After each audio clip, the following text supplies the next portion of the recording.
Fala pessoal, tudo bem? Aqui é Pedro Manhães e estamos iniciando mais um episódio do podcast Construindo Patrimônio, este local de aprendizado, de ensinamento e que aqui eu tenho o privilégio de receber grandes nomes, pessoas que de fato construíram uma história e que vão poder passar para nós um pouco das suas experiências, do seu aprendizado, justamente para poder enriquecer a sua jornada. Então, um privilégio ter você aqui comigo e para iniciar já esse bate-papo, gostaria de apresentar o nosso convidado de hoje, Pastor Luiz Manuel. Pastor Luiz Manuel, é um grande privilégio ter você aqui. Você sabe que você é um grande mentor para mim, uma pessoa que me inspira muito nos momentos difíceis, momentos de fazer escolhas importantes. É um privilégio poder ter o seu WhatsApp, te ligar, como algumas vezes que eu já te liguei de madrugada e que você salvou minha pele. E eu tenho certeza que nesse dia de hoje você vai poder trazer ensinamentos que, assim como para mim é tão importante, vai poder ajudar outras pessoas também. A vantagem de ter insônia é isso, né? Você consegue falar comigo a hora que é preciso, né? Mas olá, pessoal, que prazer. Muito obrigado, Pedro, por ter convidado para esse programa tão relevante, que atinge tantas pessoas importantes, né? E estou muito feliz de estar aqui, apesar de que, para contar um pouco da história da minha vida, mas eu vou me ater, né? Como o título do programa sugere, vou me ater à construção patrimonial, como eu vivi desde dos primórdios da minha juventude, né, até os dias de hoje, as etapas, tentando trazer alguma informação que seja útil. Eu não sou um expert, eu não sou um entendido, ou como é que eu posso dizer, eu não sou um estudioso da matéria, mas eu vou contar a história da minha vida, né, porque se em outras áreas funciona, pode ser que nessa funcione também, né? Eu não tenho dúvida disso, não tenho dúvida mesmo. E assim, para você que está assistindo a gente, talvez você não saiba, mas o Luiz Manuel, um grande advogado, trabalhou nos escritórios top 10 do Brasil, foi diretor jurídico de futebol do Flamengo. É um cara que tem uma história, assim, de fato extraordinária e que hoje vai poder passar um pouco desse aprendizado para nós. Mas para quem não te conhece, Luiz Manuel, conta um pouquinho sobre quem é você. Eu sou um pouco disso tudo que você falou, né? Eu comecei a minha vida muito jovem, né? Eu comecei a trabalhar muito novo, como era o pessoal da minha geração, né? A gente já saía do científico naquela época, já procurando uma faculdade para começar a trabalhar, né? Conheci a minha esposa na faculdade de Direito. Eu fiz primeiro uma faculdade de comunicação, depois eu fui estudar Direito por conta do local onde eu já trabalhava. Conheci a minha esposa lá, casamos, somos felizes até hoje. E, e tive uma vida muito agitada, né? Passei por grandes escritórios, realmente. Depois montei o meu escritório, que foi um escritório que teve uma atuação muito grande, muito forte na advocacia. Fui diretor do Flamengo também, que era um sonho de infância. Mas Que legal. a grande mudança da minha vida, o que me trouxe realmente muita paz, muito equilíbrio e muita felicidade, foi quando eu tive um encontro verdadeiro com Jesus. Não um encontro religioso, né? Mas um encontro espiritual, e onde eu pude mudar algumas trajetórias da minha vida, ter um entendimento maior do que é a vida, do que simplesmente ser um acumulador material, né? Olhar para minha família, para minha esposa, para as pessoas que me cercavam, com um outro olhar. Me despi de um personagem que eu vivia, de certa maneira, né? Que me abrutalhava para poder ser aceito no meio, né, dos chacais que a gente vivia, né, dos predadores, e pude ser quem eu era mesmo. Uma pessoa simples, que só quer ajudar o próximo, viver bem com a sua família, né, e ter paz e plenitude. Então, assim, minha vida ela tem duas etapas, antes de Jesus e depois de Jesus. Antes de Jesus eu era um homem competitivo, que buscava o sucesso material enfim, e teve suas vitórias, mas depois de Jesus, a minha vida, eu posso dizer que é um caminho diário, uma luta diária, para ser um homem melhor, um pai melhor e encontrar a plenitude. Eu já ouvi algumas histórias suas, tanto do que você já me falou, do que a sua esposa já me falou, e pessoas em volta, né? Mas uma frase que marcou muito é aquilo que você sempre fala, né? Eu era tão pobre, mas tão pobre, que a única coisa que eu tinha é É dinheiro. verdade. E que muitas vezes as pessoas correm a vida inteira atrás disso de uma forma exagerada e que chegam num ponto vazio, né? Mas, pode falar. Não, Pedro, é porque isso que você está falando é muito importante pelo seguinte, né? Às vezes a pessoa acha que ela não ter determinada coisa material é que a faz ser infeliz, né? Ah, se eu tivesse um carrão, se eu tivesse aquele apartamento frente ao mar, se eu pudesse viajar todo ano para a Europa, aí eu seria feliz. O triste é quando você tem tudo isso e não é feliz. Porque a felicidade, ela não está nisso. As conquistas materiais, elas são igual um fogo de artifício no Réveillon. Pum!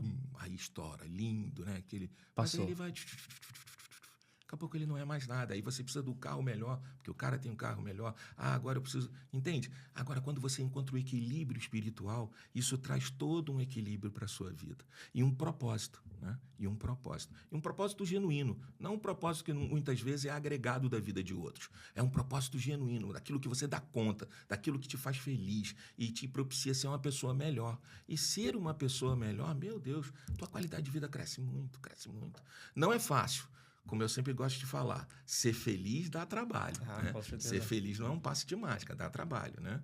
Mas eu, por exemplo, tive a felicidade de encontrar uma aliada, né? Não é nem uma companheira, uma aliada que me ajudou muito na minha trajetória, desde os nossos primórdios, desde quando nós éramos 2 garotos sonhadores, não tínhamos uma mão, não tínhamos noite de cair morto, um tostão, e decidimos que a gente precisávamos juntar as nossas vidas, e ela acreditou em mim. Vamos começar dessa parte, então. Você casou com quantos anos? Eu casei, eu fui morar junto primeiro, né? Legal. Eu tinha 27 anos, 26 para 27 anos. 26 para 27 anos. Qual que era a sua condição de vida financeira na época? Ridícula. Eu estava terminando a faculdade, era 26 anos, 25 para 26 anos. Eu estava terminando a faculdade de Direito, terminando mesmo, do último semestre. E era estagiário no escritório, ganhava salário de estagiário. Ela também era estagiária, ganhava salário de estagiário. Coisa então, boa. a gente, na verdade, eu fiz um trabalho, ganhei um dinheirinho. E, como eu vou contar ao longo dessa trajetória, eu dei entrada num apartamento, né? E assumi as prestações e a gente foi morar junto. Quando eu comprei esse apartamento, ela falou, então eu vou morar com você. Eu falei, pô, então, o primeiro apartamento que você morou, assim, na vida adulta, já foi o apartamento que você comprou? Na verdade, assim, o que acontece? Vamos partir logo para a nossa trajetória. O que acontece? Eu sou de uma família que os meus avós eram portugueses, tanto o meu avô materno quanto o meu avô paterno. Infelizmente, o avô materno eu não conheci. Reza a lenda familiar, né? Toda família tem suas lendas. Era um industrial muito bem sucedido, um homem de negócios, fantástico, fabuloso, montou Só que ele infartou numa noite de Réveillon onde ninguém esperava, e a família não tinha conhecimento para administrar. Ele tinha fábrica de laticínios, empresa de tambores. Naquela época não existiam esses plásticos, né? Era tudo tambor para gasolina, para tinta, né? Enfim, ele tinha uma série de negócios, empresa de ônibus, e a família não conseguiu gerenciar isso e, obviamente, perderam tudo, né? Foram muito roubados e reza a lenda da família. A lenda. Mas eu depois vi um inventário, realmente o patrimônio do meu avô era gigantesco. Já meu outro avô era um português que estudou Direito em Coimbra e, por questões políticas, porque se opôs à ditadura que existia na época de Portugal, foi obrigado a fugir e vir para o Brasil. Era um homem culto, um homem muito inteligente. E eu fui, por conta das dificuldades da vida naquela época, nós tivemos que morar um período com meus avós, né? Porque meu pai comprou um apartamento em construção, né? E enquanto ele não ficou pronto, ele não tinha condição de pagar a prestação e um aluguel. E aí nós fomos morar com meus avós. E aí meu avô me ajudou muito na minha educação, foi um período que eu aprendi muito com ele. Enfim, e por ser de uma família que tem essa tradição portuguesa, né? Eu aprendi, né, por conta muito com meu avô e com a minha avó materna, que o melhor investimento e o mais seguro era em tijolo e cimento. Então, eu cresci com essa mentalidade. E por conta da minha família ter morado muito tempo, negócio de aluguel, isso era uma coisa meio que traumatizante. E a minha mãe também sempre dizia, olha, quando você tiver o seu apartamento, a sua vida está encaminhada. Minha família era uma família de classe média que tinha uma visão mediana, né, do que era ter sucesso, né? Então, assim, quando eu fui trabalhar nesse escritório de advocacia, enfim, eu vi que era a oportunidade que eu tinha na vida de dar um salto. Tive um grande mestre chamado Roberto Doria Gomes de Matos e o filho dele, Maurício Gomes de Matos, que é um irmão que eu tenho até hoje. somos amigos desde os 5 anos de idade. Que legal. Né? É um irmão que a vida me deu. E eles me incentivaram muito, me ajudaram muito. O Roberto e o Maurício me mostraram que tinha uma vida lá fora. Que aquela vida mediana que eu vivia era uma condição que eu tinha capacidade para suplantar. E me deram a mão e me puxaram. E se eu estou aqui hoje, eu devo muito a eles. Muito, muito, muito a eles. Então, comecei a trabalhar muito e rapidamente, pelo o dom que Deus me deu, né, eu consegui um destaque na sociedade. E aí me botaram num determinado negócio e nós conseguimos uma comissão boa, uma comissão. Eu ganhei uma comissão que eu nunca imaginei ganhar tanto dinheiro. Isso daí na fase já dos 30? Não, antes disso, quando eu estava querendo casar com a Ana Cláudia, morar com a Ana Cláudia. E aí, o que aconteceu? Eu fui e dei entrada. A Ana, o pai dela era um grande advogado de direito imobiliário. Certo. Grande advogado. Talvez, assim, um dos melhores que eu conheci. Ele era um cara... Rapaz. Ele era um cara fora de série. Um homem bem sucedido e tal. Ele era fora de série. E também aprendi muito com ele. É aquela coisa, Pedro. Cruzam pessoas na nossa vida que a gente, às vezes, não dá valor, que, às vezes, a gente... esse cara é chato, que conversa. Mas eu, pelo contrário, quando eu via que cruzava uma pessoa bem-sucedida na minha trajetória, eu queria ouvir tudo dele. Eu sugava tudo que o cara sabia. Você tá pagando seus pecados comigo. Tá pagando seus pecados comigo. Não, o que acontece? É a lei do retorno. Porque eu encho o teu saco, não tem explicação. Não, tá doido. Alguma. É a lei do retorno. É muito prazeroso você poder passar para frente, sabe? Agora, eu não sou dono da verdade, não errei muito. Nossa, errei muito, né? E, na verdade, a gente tem... O Roberto me ensinou que nós temos 2 maneiras de aprender na vida. Ou olhando para o erro dos outros e não repetindo, ou errando e consertando. Então, você tem que ter... Tem uma forma sábia. E você tem que ter esse entendimento que você vai errar. E se você se culpar toda vez que errar, você não arrisca. Né? E riscos calculados valem a pena. Né? Então, vamos chegar nisso aí também. Bom, mas então a história é essa. E aí a Ana conseguiu, dentro do escritório dela, um imóvel na Barra. Eu morava em Copacabana, adorava Copacabana. Copacabana era a minha vida. Mas a Barra, naquela época, era muito mais barato que Copacabana. Naquela época. Na época. Nós estamos falando aí de quantos anos atrás? Estou com 62, você imagina. Então, 40 anos atrás, mais ou menos, quase.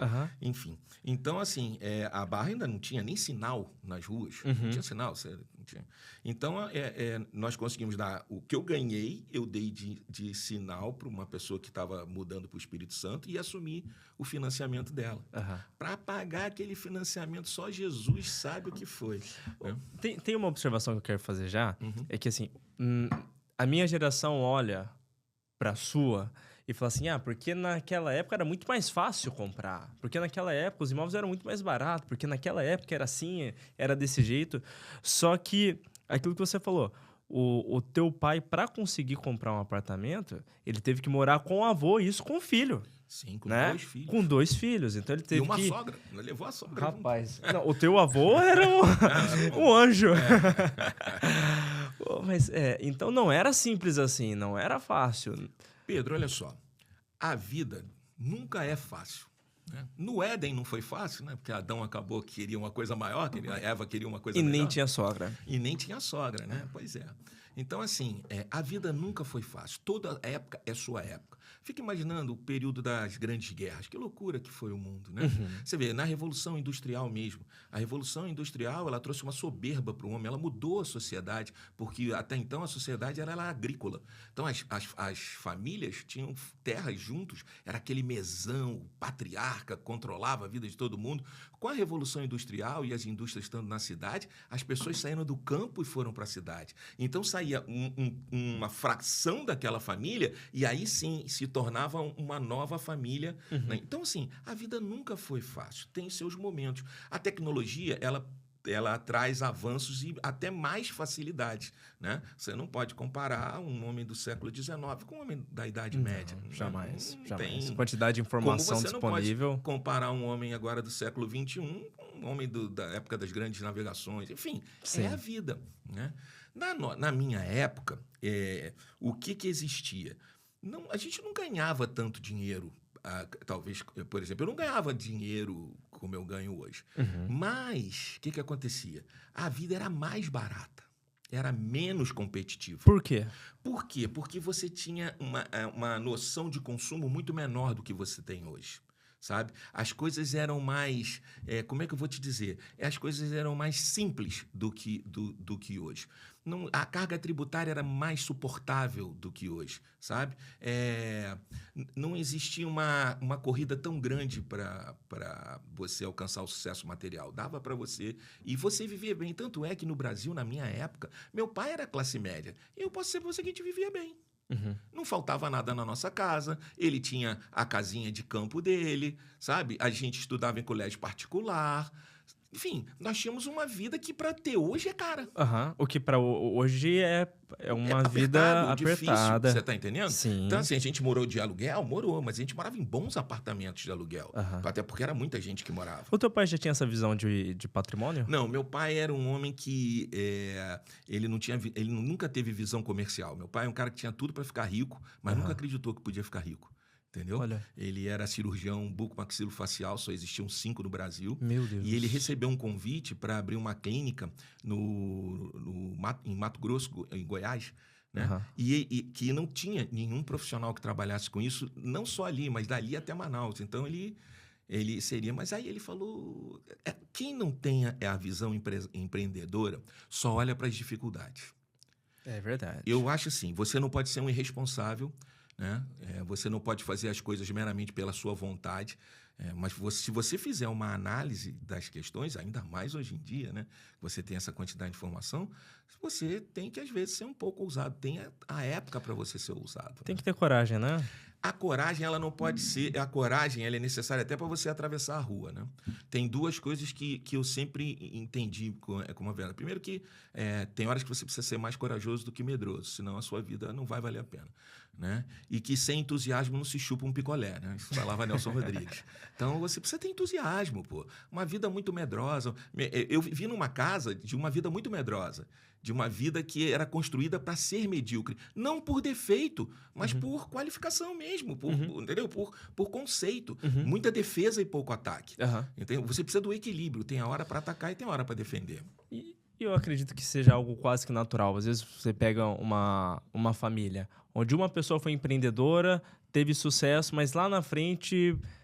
se perdeu no caminho, né? Perdeu o patrimônio e tal. Aquilo ali vai gerar uma marca que muito possivelmente os filhos, os netos vão pensar 5 vezes antes de cometer aquilo. E daí fala assim...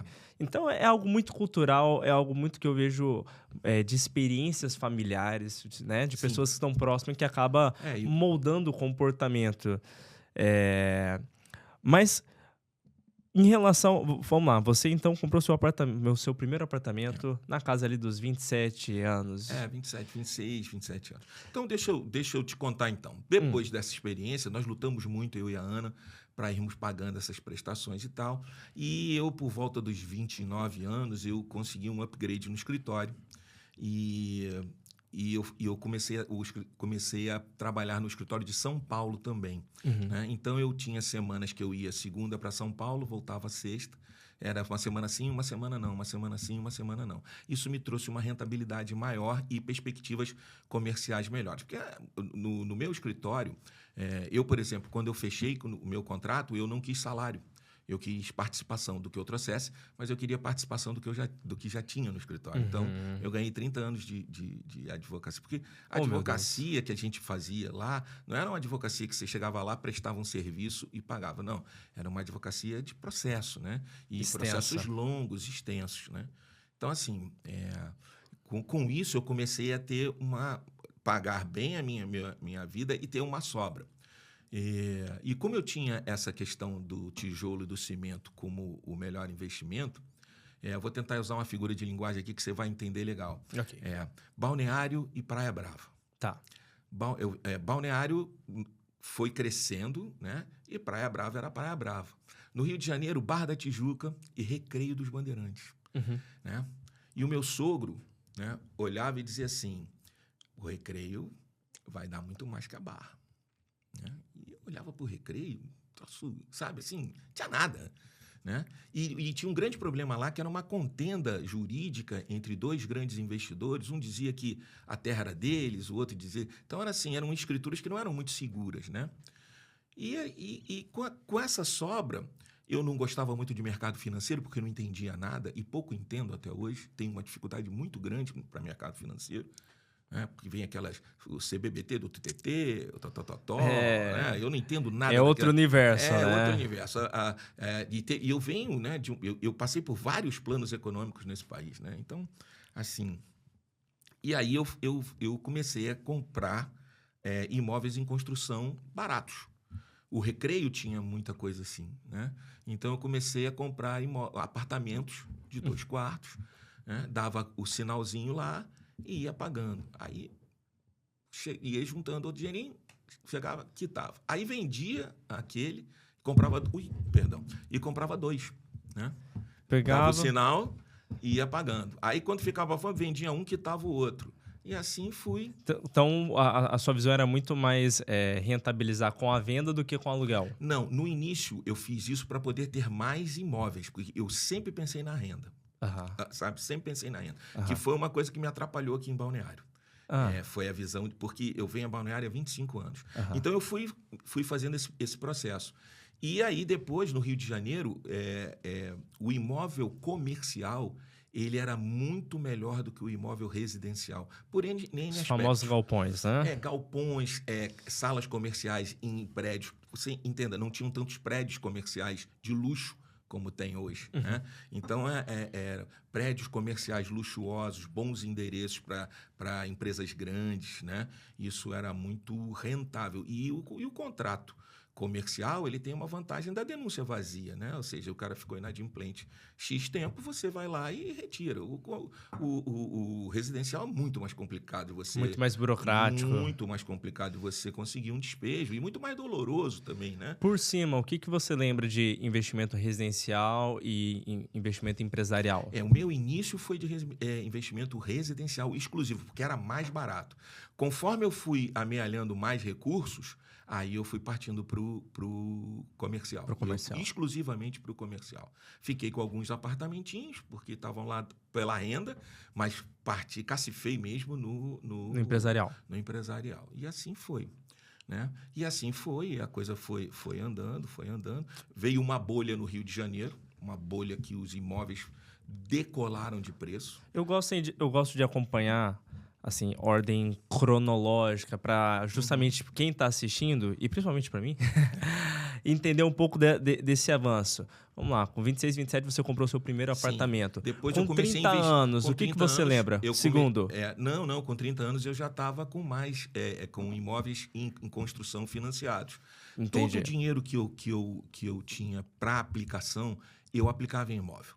Alguma coisa no banco, obviamente, porque eu aprendi que você não deve ter todos os ovos na no mesma cesto cesta. só. Isso é uma coisa tradicional, né? Enfim, isso passado de família. Assim, mas não era o meu foco. Né? O meu foco era... Eu estava sempre catando um bom negócio. Um bom negócio. Por quê? Porque às vezes a pessoa comprou, não conseguia pagar, aí você podia fazer uma proposta mais acessível. Conseguiu uma margem melhor ali. Melhor, enfim. Com 35... 35 eu estava muito bem de vida. 35 eu já era sócio do escritório que eu tinha começado. Que loucura, né? Eu já era sócio do escritório, eu já era gerente gerente jurídico desse escritório. Uma época, o dono do escritório ele teve um processo de doença, né? Assim, ele teve uma emocional muito grande. E ele entregou o escritório para mim. Então, com 35 anos... Antes até disso, com uns 32 anos, eu já era gerente do escritório. E depois o escritório ficou praticamente todo na minha mão, né? Então, eu estava com uma condição financeira muito boa já. Aí eu já estava... Com altos investimentos ali... Já estava nadando em berço esplêndido. Então, já tinha galpão, já estava... já estava gastando muito dinheiro, porque foi uma época que estava entrando bem. Eu fiquei muito soberbo, eu fiquei... a quantidade... Veja só, eu não soube lidar bem, né, com o sucesso. Porque como eu era um fracasso quando eu era jovem, porque eu gostava de jogar bola, enfim, eu era boleiro, era garotão de praia, e a minha família tinha uma mentalidade medíocre, não no sentido depreciativo, mas justamente da palavra média, mediana, né? eu não ia dar para nada. O sonho deles é que eu tivesse um emprego, de preferência fosse um servidor público, tranquilo, que ia ter aposentadoria, concursado, com segurança. Não era uma visão errada, era a visão da realidade deles. Exatamente pelos traumas que tiveram do passado, né? Então, enfim, né? Da falência do meu avô, enfim, perderam tudo. Então, assim, muitas vezes eu era considerado o azarão da família, né? Nossa, isso aí não vai dar para nada, só quer saber de bola. Olha, foi trabalhar no lugar, tem nem salário, né? Eu me lembro falando com a minha mulher, falando, Ana, será que está todo mundo errado, só eu estou certo? Ela falou, não, vamos em frente, nós vamos conseguir, nós vamos conseguir, nós vamos conseguir. E por isso que eu falo, sem a Ana era impossível, sem essa mulher era impossível. Mas é engraçado, eu vejo que esse efeito manada, de certa forma, é muito perigoso, né? Porque, infelizmente, a maior porcentagem das pessoas tem uma vida mediana, medíocre. E que se você ir por essa média, você vai obter os mesmos resultados. É verdade. Bem analisado. Isso daí por estatística, né? Assim, 10% das pessoas são, de fato, bem-sucedidas. 5% das pessoas têm uma vida, de fato, extraordinária. E 1% das pessoas é o que conseguiram, que muitos chamam de sucesso, né? E eu acredito que o que você está falando faz muito sentido com isso, porque você foi em uma direção onde todo mundo vai falar que não tinha sentido, porque não tinha uma recompensa a curto prazo. Sim. E eu acho que o imóvel ele entra muito nisso. Apesar de que os meus pais sempre falaram, nossa, você tem que comprar um apartamento, você tem que comprar um apartamento. Era um sinônimo de sucesso. Mas, para a maioria das pessoas hoje, você assumiu uma responsabilidade muito grande e que você não tem um ganho. Por quê? Vamos ser sinceros, a pessoa ela chegar com um carro zero é algo legal, chegar com um carro esportivo é algo legal. A pessoa pegar o dinheiro e comprar uma casa, um apartamento na planta, o que você vai mostrar? Não tem o que mostrar. A única coisa que você tem é no outro mês um boleto desse tamanho para pagar. Sem dúvida. E eu acho que isso também acaba sendo um grande empecilho dessa construção de patrimônio, porque eu vejo que, graças a Deus, você teve um sucesso profissional que te possibilitou começar essa construção de patrimônio com mais facilidade, vamos usar esse termo, porque o seu desafio foi profissional, o que você conseguiu com o profissional te deu o sustento para conseguir fazer essa construção, mas eu tenho certeza que muita gente na sua posição pegava esse recurso e colocava em tudo quanto era coisa, menos no patrimônio, né? Mas é isso que eu estou falando para você. Eu fui criado numa cultura de que de que você, para ser um homem bem-sucedido, você tinha que colocar no tijolo e no cimento, entendeu? Quanto a tua expressão patrimonial não era pelo que você demonstrava, era pelo que você tinha. Entende? Então, assim, e outra coisa, eu sempre fui muito intuitivo, né? Eu não sou, assim, eu detesto falar de mim, porque como eu fui um homem muito soberbo, eu tenho medo de ser soberbo. Já torço pro Flamengo, né? Então, você vê, ganho 2 campeonatos numa semana. Tem que equilibrar, né? Tem que equilibrar. Então, eu tento, né? Então, assim, eu tenho muito medo da soberba, até porque foi uma época da minha vida da qual eu não tenho orgulho. Eu fiz o que eu tinha que fazer. Eu trabalhei muito, Pedro. Assim, eu não tinha nada. Eu não sou um homem rico, eu sou um homem que sabe administrar bem o que tem. A verdade é essa. Mas você é melhor. Não, longe. Mas eu sei administrar bem o que eu tenho, entendeu? Então, assim,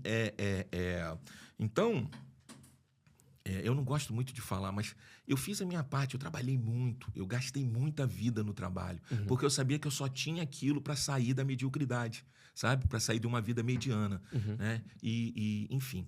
Né? Então, a minha parte eu fiz, foi muito desgastante. Eu pago preços físicos até hoje, emocionais até hoje.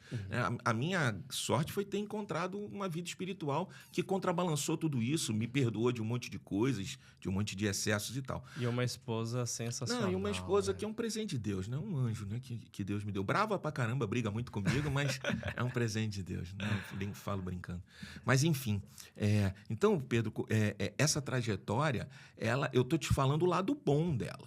Mas teve muitos fracassos, teve muitos erros, muitos investimentos, muitas coisas que eu achei que eu dava conta e que não dei, entendeu? Eu posso dizer para você que o meu lado patrimonial, meu investimento em imóvel foi a única coisa que eu acertei 90%, do que eu fiz. né? Mas eu tive muitas... Fala um pouco mais sobre isso. Assim, justamente dos investimentos que você fez nessa sua trajetória e comparado com o investimento imobiliário. Não, às vezes você, por exemplo, às vezes eu entrava numa empresa de determinado serviço que eu imaginava que aquilo ali, várias vezes, algumas vezes não foram para frente, não deram certo, tive até prejuízo, né?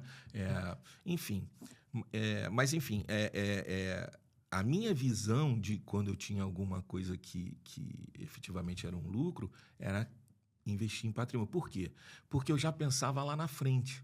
Eu falava assim, com 40 anos, eu pensava assim, como é que vai ser minha vida com 60? Será que eu vou aguentar trabalhar igual um maluco como eu trabalho agora? Uhum. Será que eu vou ter saúde? Né? Foi uma época que eu estava mal fisicamente, eu estava mal emocionalmente. Os 40 anos meus foram muito complicados, né? E aí eu olhava e falava assim, cara, eu preciso ter, porque nós moramos num país muito complicado, né?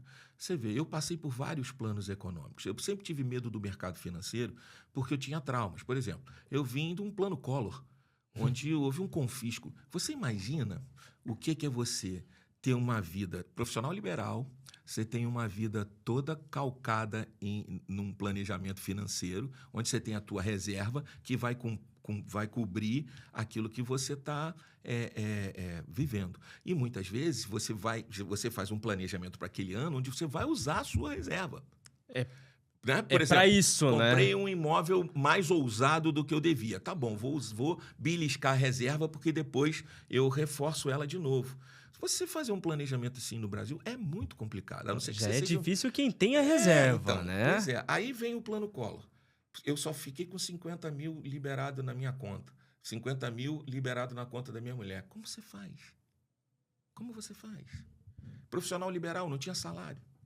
Todo mundo sem dinheiro.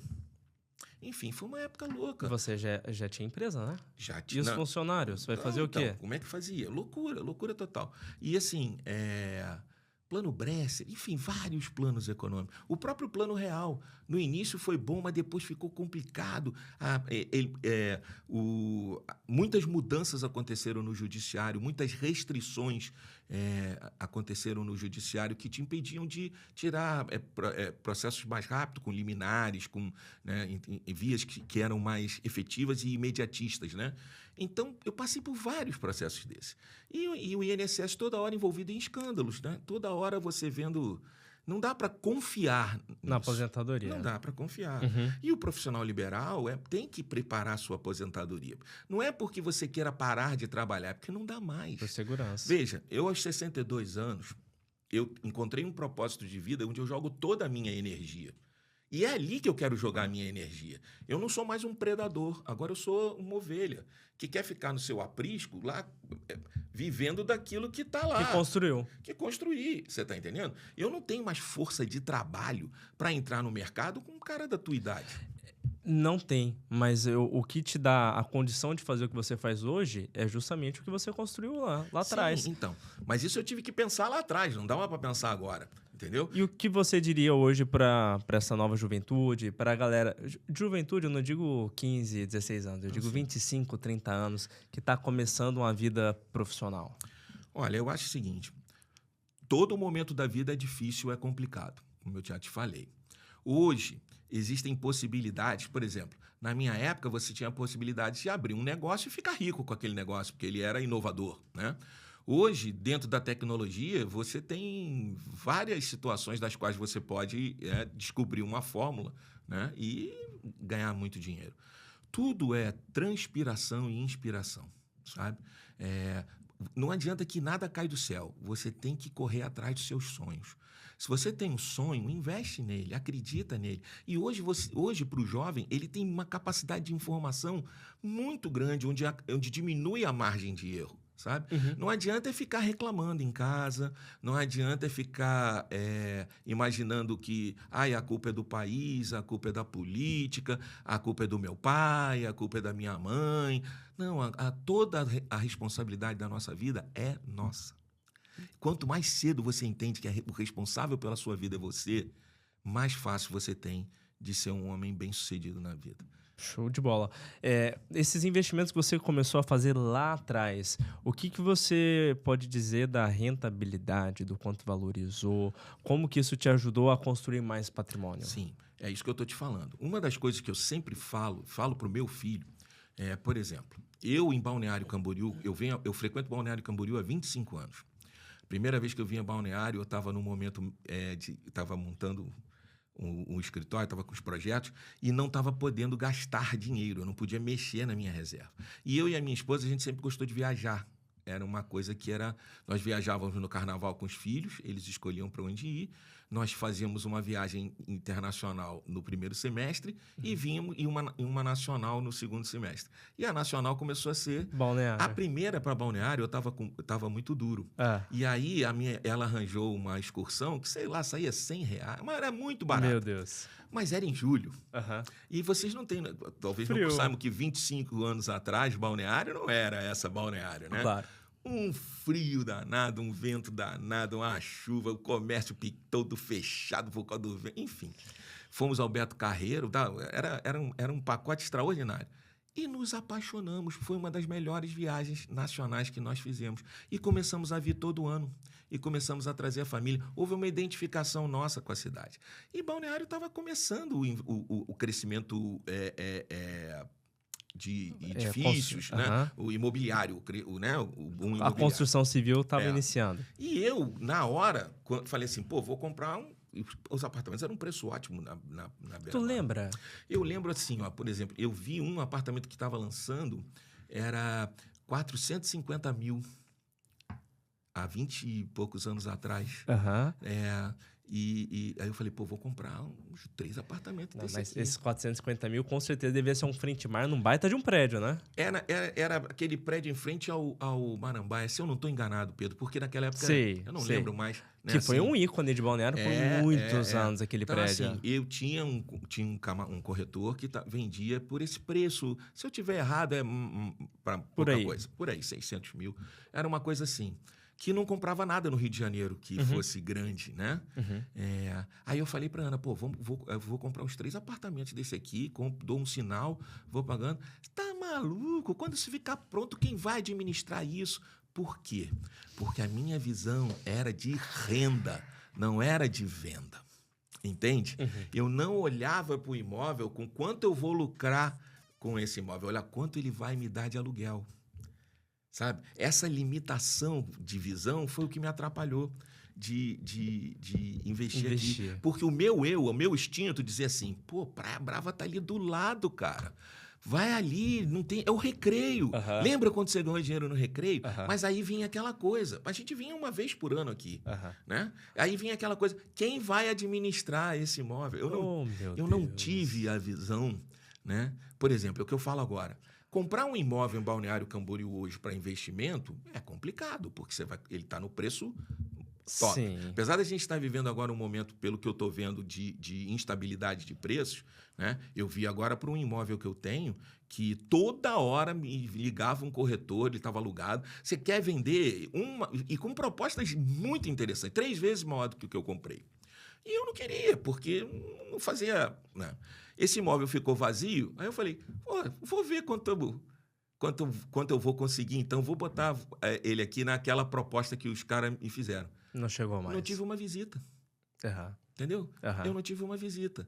Né? E eu estabeleci prazo até o final do ano. Até o final do ano, se não acontecer nada... não é que eu queira vender. Eu quis testar o mercado. Sim. Entendeu? Porque para continuar investindo... Para validar. Para validar. Claro. Porque para continuar investindo, lógico. eu tenho que saber a liquidez. Com certeza. Né? Senão eu vou botar... E a liquidez você só sabe quando você tenta vender. Exatamente. Então eu fui de uma coisa certa, porque eu tive várias propostas. Não é? É verdade, eu tive várias propostas ao longo do ano nesse imóvel, que é um imóvel muito bom, mas eu nunca não imaginava ver por quê. Porque a renda dele era muito boa. Sim. Né? E aí, quando aconteceu isso, é o que eu te falei. Eu falei, vou testar, né? Vou testar aqui o mercado, né? Vamos ver como é que é. E a resposta não foi boa. Isso me trouxe... Hoje eu vou dizer para você que eu tenho uma interrogação. Se eu tivesse numa fase predatória, né? Hoje eu estou na fase ovelha, mas se eu tivesse numa fase predatória, o que eu faria? Eu veria... primeiro eu veria as cercanias, mas eu iria procurar qual a cidade mais próxima daqui que está com valor de imóvel bom, construção. Porto Belo, tem umas outras que eu não sei o nome. Perequê, Enfim, Pissarras. Eu ia fazer uma pesquisa de mercado, porque hoje você tem elementos para fazer essa pesquisa, ver os valuations, ver tudo. Eu faria uma pesquisa de mercado para ver qual a cidade mais promissora dessas, para ter um crescimento, e investiria alguma coisa nessas cidades. Lógico, é igual uma bolsa de valores. Você vai investir na bolsa, você compra as blue chips. A blue chip é uma garantia. Mas se você não ousar numazinha que está dando um bom indício, você não vai sair daquela ali. Claro. Né? Você tem sempre que ter uma margem para arriscar. Você não pode arriscar o teu certo. Mas o que é extra, você tem sempre uma margenzinha para arriscar. Então, se eu tivesse hoje... Ainda mais com indicadores positivos. Pois né? Exatamente. Eu comprei aqui um imóvel, por exemplo, uma outra coisa, que também sempre gosto de falar. Presta atenção no mercado. Tem muita gente que, numa época dessa de baixa, vai se desfazer do imóvel de qualquer maneira. Tem muita gente que não vai dar conta. Ainda mais nós estamos num período político, e eu não gosto de política, eu sou apolítico, tá? Não tem A, B ou C, mas a realidade política é o que rege o nosso país, né? Nós estamos num período político de uma eleição que vai ser uma eleição muito traumática, né? Vai ser uma eleição muito disputada, e a gente não sabe o que vai acontecer. Ganhe um ou ganhe outro, esse país vai ter mudanças. Não tem Isso jeito. é fato. Isso é fato. Ganhe um ou ganhe outro, né? Vão ter consequências, né? Então, a gente tem que estar atento a essas consequências. Então, é um período de risco, mais risco do que o normal para a parte de investimento. Você tem que estar muito atento, tem que estar muito ligado. Né? Então, assim, por exemplo, eu há pouco tempo atrás, a Golden Imóveis, que é uma empresa muito boa, que eu gosto muito do que eles oferecem, né? Eles me levaram uma oportunidade de negócio. Eu tenho um imóvel que está ficando pronto no final desse ano e tem uma condição de você comprar ele num preço, não sei se era uma devolução, agora não me lembro. Bem, e eu fiz um bom negócio. Comprei num preço em Balneário. Isso ano passado? Esse ano? No início desse ano. Início desse ano. Comprei numa condição financeira muito boa. Tenho certeza que a hora que ele for entregue, eu já estou com ele num valor maior. Mas isso hoje, entenda, tem que estar atento às oportunidades. Eu tenho certeza que todas as imobiliárias têm negócios lá bons para você. Você não pode... O que é um negócio bom para você? É isso que eu te falo. É uma devolução. É alguém que comprou para investir, já pagou 1 ano, 2 anos e agora quer fazer a venda.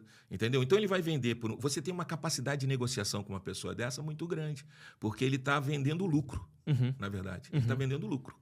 Né? Então, ele tem o que ele botou e ele está vendendo lucro. Aí te dá uma margem boa de negociação e você assume o financiamento. Entende? Que não é nada demais, às vezes. Né? Cabe bem na tua rotina financeira. Esse eu entendo que é um bom negócio. Você falou de 25 anos atrás, que você pisou aqui pela primeira vez, os apartamentos de alto padrão, grandes. Eu acredito que na época um apartamento desse não tinha menos de 150 metros quadrados. Na verdade, Pedro, não tinham nem... A grande maioria dos apartamentos da Atlântica não existiam ou então estavam ainda em fase de início de construção. Eu queria tentar saber mais justamente de preços. Assim, o que você lembra de preço? Deixa eu te falar, eu não lembro muito bem, porque assim, eu nunca pesquisei isso na época, de verdade. Por quê? Exatamente porque eu não tinha visão da aplicação. Imóvel, para mim, era para não vender, era para morrer com ele. Entendeu? Então, se não tivesse alguém para administrar, não faria sentido. Não valia a pena ter, por isso que eu não fui procurar. Teve um prédio, me lembrei agora, teve um prédio que tinha uma cobertura, que não é muito normal aqui, né? Normalmente não tem, mas o prédio tinha uma cobertura muito grande e ele estava sendo vendido por 1 milhão, essa cobertura, à vista, frente ao mar. Ele estava no início da construção. Isso 25 anos atrás. Isso. Eu fui lá, estava com a minha família toda aqui passando um Réveillon, né? Eu fui lá, sentei, conversei, consegui fechar dando um sinal grande, mas parcelando um saldo, ou seja, não era à vista. Um excelente negócio. Né? Mas aí, esse eu ia comprar. Esse eu tinha decidido que, independente de qualquer coisa, eu ia comprar. Pensando em mim. Né? Já que a gente vem para cá, deixa um apartamento aqui, uma casinha de praia deixa aqui, papapá, né? Aí a gente pode até vir mais, a gente estava gostando muito já de vir para Balneário. Não pensei como aluguel, por isso que eu falei, vou comprar. E aí, o que aconteceu? Nesse negócio de família, né? Vai, passeia para aqui, passeia para aqui. Eu trouxe meus tios, meus primos. Tava mostrando aqui Blumenau, não sei o quê. Deixei para ir na véspera de ir embora. No que eu cheguei lá... Tinha vendido. O cara falou, chegou um paulista aqui, pagou 1 milhão à vista, levou. Putz, cara. Você imagina quanto não deve valer um imóvel desse hoje? Quanto você acha que vale? Querido, no mínimo 10 milhões. Mínimo, por baixo. Não, Agora, pastor... acho que vale muito mais até que 10 vamos lá. milhões. A conta que eu faço nessas horas, e que assim, eu tento não pensar dessa forma, mas não consigo, quanto que você tem que trabalhar? Quanto que pessoas normais têm que trabalhar para levantar 9 milhões? Querido, é uma coisa quase que surreal, né? É surreal, cara. É isso que a minha cabeça enlouquece quando se pensa em imóvel, porque qualquer valor, obviamente, qualquer imóvel tem um valor. Vamos pensar hoje, um imóvel de entrada custa 500 mil. Sim. De entrada. E isso, não estamos falando de Balneário, a gente está falando de Camboriú, Itajaí. E a valorização dos imóveis aqui, a valorização de um apartamento pronto, na média dos anos, tem sido mais de 10% ao ano. Então, a gente está falando 500 mil, 50 mil por ano. Isso daí, quando você faz uma carteira de imóveis... Exatamente, raciocina comigo. Se você não tem os 500 mil para comprar um apartamento desse porte, você talvez tenha 50 para dar de entrada no apartamento. Né? Se você tiver, ao longo desses anos, 4 apartamentos que você deu 50 mil de entrada e foi quitando, você vai ter muito mais do que os 500 mil para dar de entrada. Talvez você compre até um apartamento inteiro. Entende? Uma coisa muito importante para o investidor de imóvel. A gente acha que comprou o imóvel e ele vai morrer com a gente. Eu aprendi isso há pouco tempo, né? De 10 anos para cá. Você precisa rejuvenescer a sua carteira de imóvel. Opa! O Rio de Janeiro teve um grande problema, principalmente eu que lido com a colônia portuguesa, né? O português compra. O português é trabalhar e comprar imóvel, né? Mas comprava lá naquelas regiões do subúrbio do Rio, que eram regiões boas, comprava bons valores, o comércio do cara era lá, né? Porém, houve uma mudança na cidade ao longo dos anos. E aquela região, que era uma região próspera, hoje é uma região de perigo. Então, os imóveis que ele deixou de herança estão velhos e desvalorizados. É muito importante você estar atento. Se você quer, como tudo na vida, né? Se você quer ter uma carteira de imóveis boa, você precisa rejuvenescer a sua carteira de imóveis. Se os imóveis estão ficando velhos, você negocia esse imóvel e compra um novo. Vai atualizando. Você tem que estabelecer... Esse imóvel, ele já deu... De repente, o imóvel ele já te deu um rendimento que ele não vai dar mais hoje. Uhum. Vamos imaginar, tem uma queda brusca aqui em Balneário. Você percebe que Balneário está numa linha decrescente. Hipoteticamente. Hipoteticamente. Balneário está numa linha decrescente. Você já tem que preparar qual é o próximo lugar. Você já tem que começar a vender um pedacinho daqui para... colocar num lugar que vai ser mais futuroso. Para você estar sempre... O imóvel que vai ficando velho, você vai reformando ele, mas é um imóvel velho, é um prédio velho. Por exemplo, tem alguns prédios aqui na praia que você vai ver, eles são bons, mas os novos dão um banho nele. De infraestrutura. Pode ser menor, mas oferece mais. Porque a área de lazer, a área de conforto, tudo isso... Vai questão de manutenção, né? E tudo isso vai valorizar muito mais o imóvel daqui a 10 anos do que esse que é muito bom, que tem uma metragem boa, mas que não tem uma sauna legal, não tem uma sala de ginástica maneira, não tem uma área de recreação para criança. Hoje isso é muito importante. Uma boa área de recreação para as crianças num prédio faz toda a diferença.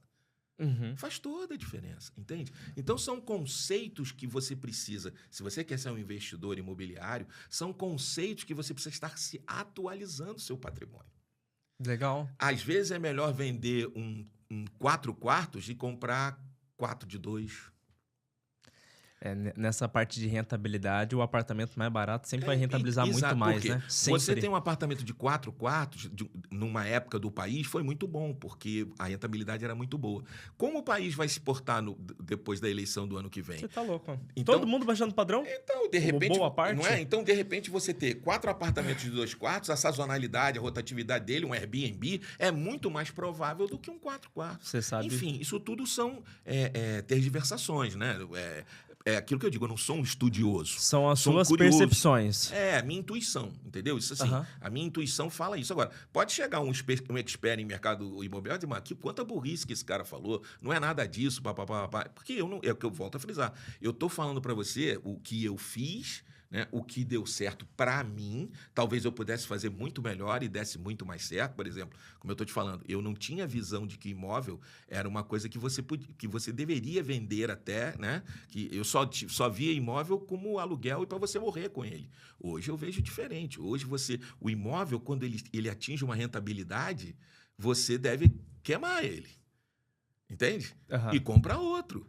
Entendeu? E comprar e começa de novo. Ou até comprar 2. Não sei. Aí vai depender da tua visão. Estratégia. Esse imóvel, por exemplo, que eu estou vendendo, ele está valendo 3 vezes mais do que quando eu comprei. Aí eu olhei e falei, cara, tá na hora. Tá bom, né? Tá bom, 3 vezes mais. Ele me dá um aluguel bom? Dá, mas se de repente eu investir em outros, eu vou ter um aluguel melhor e vou ter uma valorização patrimonial ao longo do tempo maior. E você vai diversificar o seu risco, exatamente, né? eu vou diminuir o meu risco. Porque o que eu vejo eu trabalho com Airbnb, tenho a gestão de imóveis. Eu cuido de uma casa de mais de 4 milhões. E eu tenho um apartamento que eu comprei por 150 mil, hoje vale uns 350, 380. A casa não dá 10% do meu apartamento. 10 vezes o que o meu apartamento dá. Pois é. Então, né, o que a gente está falando. Se você quer uma rentabilidade, na maioria das vezes você vai encontrar isso em imóveis de baixo custo. Sim. Assim, o imóvel de baixo custo, ele enfrenta qualquer situação. Entendeu? Como muitos falam aí, Balneário é uma bolha. Eu não acredito que seja, né? Até pelas condições que a cidade oferece. Não penso assim, mas eu escuto isso todo, principalmente no Rio de Janeiro, né? O pessoal do mercado. Porque o que acontece hoje, Pedro? Hoje, o mercado financeiro está excelente. Está excelente para quem tem dinheiro para aplicar e até para não correr risco, né? Então, muita gente jovem, pessoas da sua idade, eles estão optando por não comprar um imóvel, investir o dinheiro no mercado financeiro, com a rentabilidade, pagar um aluguel e ter uma sobra maior. Eu nunca faria isso, mas é o que... porque eu sou de uma outra geração. Né? Eu sou de uma outra geração. Mas eu jamais faria Enquanto isso. eu não tive meu apartamento quitado, eu não era ninguém na vida, né? Mas é uma outra geração. Eu não posso dizer se eles estão certos ou se eles estão errados. O que eu vejo no Rio de Janeiro é uma cultura. É uma cultura do jovem. Meu filho, por exemplo, não quer comprar um imóvel no Rio de Janeiro. Ele pega ele mora num aluguel no meu condomínio, né? Mas ele mora de aluguel. Ele podia comprar um apartamento, mas ele prefere morar de aluguel e ter o dinheiro investido lá. O rendimento é Bitcoin, não sei o quê, CC, CRPP, papapá. Eu sou de uma época, cara, pra você ter uma ideia, tinha o Overnight. Overnight era uma aplicação que você tinha que fazer diária, mas você tinha que ir ao banco para aplicar. Não tinha computador, telefone, celular. Você tinha que descer ao banco físico e ir lá, porque o rendimento ele era diário. Então, se você não aplicasse no Overnight, você perdia dinheiro. A inflação era gigantesca. A inflação comia. Então, às vezes, eu estava no escritório, 3h45, e um cliente contando história da vida dele, eu doido pro cara ir embora, porque eu precisava descer no banco. Que loucura. Essa era a vida, cara. Essa era a vida. Então, assim... que o investimento imobiliário também tem como você cometer erros, claro, é lógico. Tudo óbvio, na vida, né? Mas, ao mesmo tempo, para você cometer um erro investindo em Bitcoin, quase que eu falei apostando em Bitcoin, investindo em Bitcoin é muito maior do que você cometer um erro investindo em imóveis. Até porque o imóvel, até para você liquidar ele, não é do dia para noite. Pois é, Pedro, mas é uma questão cultural, cara, entendeu? Vivemos um mundo hoje onde muito sucesso foi alcançado, né, dessa maneira tecnológica financeira, né? O Bitcoin mesmo, você vê, na época que surgiu o Bitcoin, eu falei, eu jamais vou colocar dinheiro num troço que não existe. Você imagina um neto de português, não, bota aqui. Eu falei, eu não sei nem o que é, não conseguia não tinha nem vontade de entender o que era, você tá entendendo? Então, assim, é uma questão de momento, de vida cultural, enfim.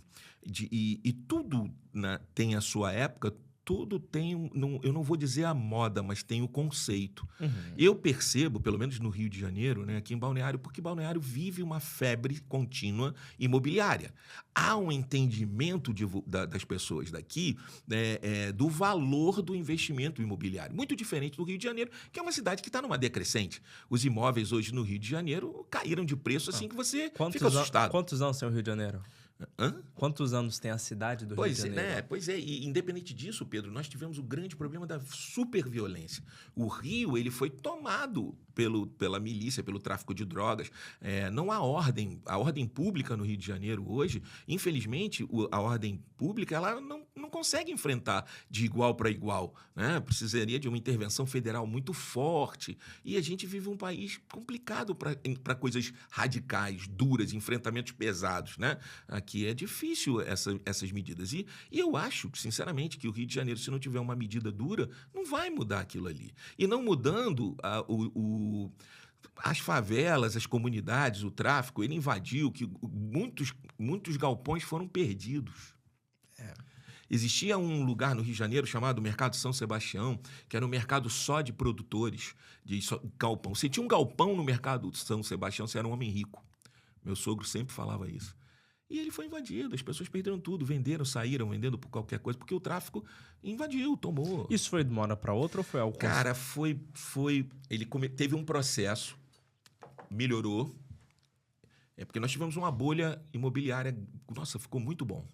Aí começou um processo de degradação.